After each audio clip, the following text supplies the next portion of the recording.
സിനിമയിൽ മമ്മൂക്ക പറഞ്ഞ ഡയലോഗ് ഉണ്ടല്ലോ, ഏറ്റവും കൂടുതൽ സുഖം കിട്ടുന്നത് മനുഷ്യനെ കൊല്ലുമ്പോഴാണ്. മനുഷ്യകൊല്ലുമ്പോ അതെ അത് കേട്ടിട്ട് നമ്മളൊന്ന് തരിച്ചിരിക്കുന്ന സമയത്തായിരിക്കും ഈ പാട്ട് പാട്ട് വല്ലത്. വരുന്നത്. അതെ ഇപ്പൊ ഞാൻ ആ സമയത്ത് കേൾക്കുന്ന സമയത്ത് ഞാൻ അങ്ങനെ ആലോചിച്ചത്, പഴയ ഇളയരാജയുടെ വല്ല പാട്ടാണോ, അതെ ഇനി വല്ല നമ്മുടെ വാണിയമ്മ പാടിയതാണോ, അതെ ജാനകിയമ്മ ആ പാടിയതാണോ, അതെ എന്നിട്ടാണ് അതെ ചേച്ചിയാണെന്നുള്ളൊരു സാധനം അതെ. അറിയണത്. അങ്ങനെ ആരെങ്കിലും പറഞ്ഞിട്ടുണ്ടോ സൗണ്ടിന്റെ അതായത് സിമിലാരിറ്റി? ഞാൻ ശരിക്കും സംസാരിക്കുമ്പോ വോയിസ് ഇടുമ്പോ പിന്നെ പാടിയെന്ന് പറഞ്ഞാൽ ആരും അത് വിശ്വസിക്കത്തില്ല. എന്റെ വോയിസ് സംസാരിക്കണ വേറെ, പാട്ടിന്റെ സംസാരിച്ചോണ്ടിരിക്കുമ്പോൾ ഒരാൾ പെട്ടെന്ന് പാട്ട് പാടാൻ പറഞ്ഞാൽ പിന്നെ ആ ടോണേ അങ്ങോട്ട് മാറിയല്ലേ.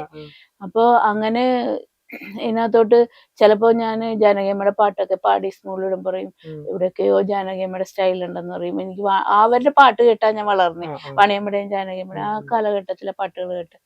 അപ്പോ ഈ പാട്ട് പാടാനായിട്ട് പാടി കഴിഞ്ഞപ്പോ എല്ലാരും രാജാ സാറിന്റെ ഒറിജിനൽ റൈറ്റ്സ് ഒക്കെ വാങ്ങിച്ചിട്ട് ചെയ്യാനായിരുന്നു ഈ പടത്തിൽ ഉദ്ദേശിച്ചിട്ടുണ്ടായിരുന്നേ. മുജീബിന്റെ ഒരു ഗട്ട്സ് ആയിരുന്നു സത്യത്തിൽ ഇങ്ങനെ ഒരു ലിറിക്സ് എടുത്തിട്ട് ഇങ്ങനെ ട്യൂൺ ചെയ്ത് പാടി. അതിലുപരി ഒരു വോയിസും കണ്ടെത്തിയിട്ട് അത് പ്രസന്റ് ചെയ്ത് ഈ അത് എന്റെ ഒരു ഭാഗ്യം കൂടിയാണ്. അത് ഇത്രയും വലിയ എല്ലാവർക്കും, മമ്മൂക്കയ്ക്ക് ഭയങ്കര ഇഷ്ടമാണ്, വിനായകൻ ചേട്ടനും ഭയങ്കര ഇഷ്ടമാണ് ഈ പാട്ടെന്ന് പറഞ്ഞു.